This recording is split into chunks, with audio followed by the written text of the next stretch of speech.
دو مریض ہسپتال کے بستروں پر لیٹے ہوئے تھے۔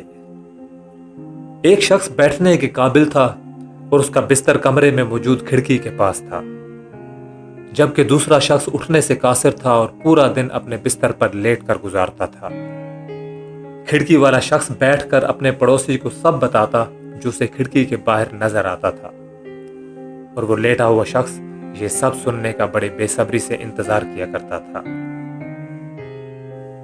کھڑکی والا مریض بتاتا کہ کھڑکی کے باہر سے ایک باغ نظر آتا ہے جس کے اندر سے ایک خوبصورت نہر بھی گزرتی ہے۔ اس نہر میں بچے کھلونا کشتیاں چلاتے ہیں اور یہ منظر بڑا دل فریب نظر آتا ہے۔ کھڑکی کے نزدیک والا برابر لیٹے ہوئے شخص کو تمام تفصیلات بتاتا اور لیٹا ہوا شخص تصور کی دنیا میں کھو جاتا تھا۔ ایک دن نرس کمرے میں داخل ہوئی اور کھڑکی والے شخص کو مردہ پایا۔ اس کھڑکی والے شخص کو وہاں سے لے جایا گیا اور وہ جگہ خالی ہو چکی تھی۔ دوسرے شخص نے اپنا بستر کھڑکی کے پاس لگانے کی فرمائش کی۔ نرس نے اس کی بات سنتے ہی اسٹاف کو بلایا اور اس کا بستر کھڑکی کے پاس کر دیا اور کمرے سے چلی گئی۔ اس شخص نے کوہنیوں کے بل بمشکل اٹھنے کی کوشش کی تاکہ کھڑکی سے جھانک سکے، لیکن یہ کیا، کھڑکی کے باہر تو اسے صرف دیوار نظر آ رہی تھی۔ اس شخص نے نرس کو بلایا اور پوچھا کہ یہاں موجود مریض وہ سب کچھ کیسے دیکھ لیتا تھا جو وہ مجھے بتایا کرتا تھا۔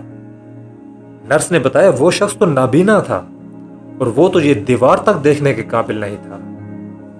وہ کھڑکی والا شخص شاید دوسرے مریض میں زندگی کی لہر دوڑانا چاہتا تھا، اسے خوشی دینا چاہتا تھا۔ اپنی تکلیف بھول کر دوسروں کو خوشی دینے سے بڑھ کر دوسری خوشی کوئی نہیں ہے۔ خوشی بانٹنے سے بڑھتی ہے۔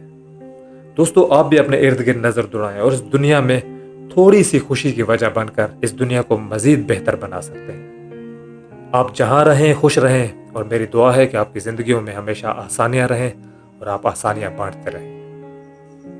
اگر یہ کہانی آپ کو اچھی لگی تو میں آپ کو بتاتا چلوں کہ میرے اس چینل پر ایسا ہی مواد آپ کو دیکھنے کو ملے گا جو آپ اپنی فیملی کو بھی سنا سکتے ہیں اور اپنے بچوں کو بھی۔